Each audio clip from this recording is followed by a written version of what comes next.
زبور چوتھی کتاب اور اس کا 9 باب جو 17 آیات پر مشتمل ہے۔ مرد خدا موسیٰ کی دعا۔ یا رب، پشت در پشت تو ہی ہماری پناہ گاہ رہا ہے۔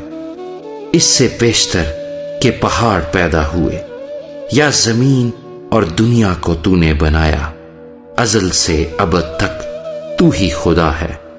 تو انسان کو پھر خاک میں ملا دیتا ہے اور فرماتا ہے، اے بنی آدم لوٹ آؤ، کیونکہ تیری نظر میں 1000 برس ایسے ہیں جیسے کل کا دن جو گزر گیا اور جیسے رات کا ایک پہر۔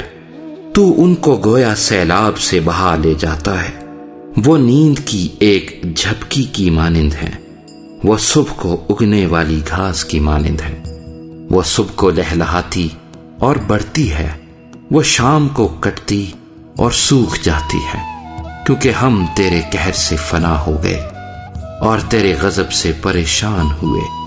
تو نے ہماری بد کرداری کو اپنے سامنے رکھا اور ہمارے پوشیدہ گناہوں کو اپنے چہرے کی روشنی میں، کیونکہ ہمارے تمام دن تیرے قہر میں گزرے۔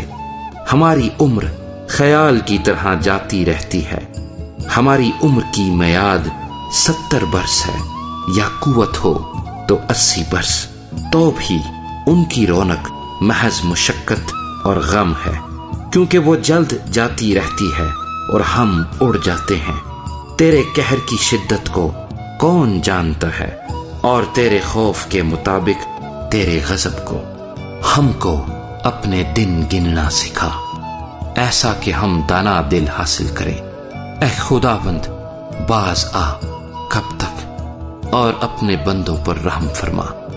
صبح کو اپنی شفقت سے ہم کو آسودہ کر، تاکہ ہم عمر بھر خوش و خرم رہیں۔ جتنے دن تو نے ہم کو دکھ دیا اور جتنے برس ہم مصیبت میں رہے، اتنی ہی خوشی ہم کو عنایت کر۔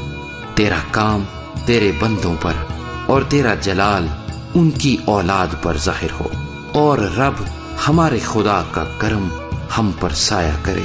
ہمارے ہاتھوں کے کام کو ہمارے لیے قیام بخش، ہاں ہمارے ہاتھوں کے کام کو قیام بخش دے۔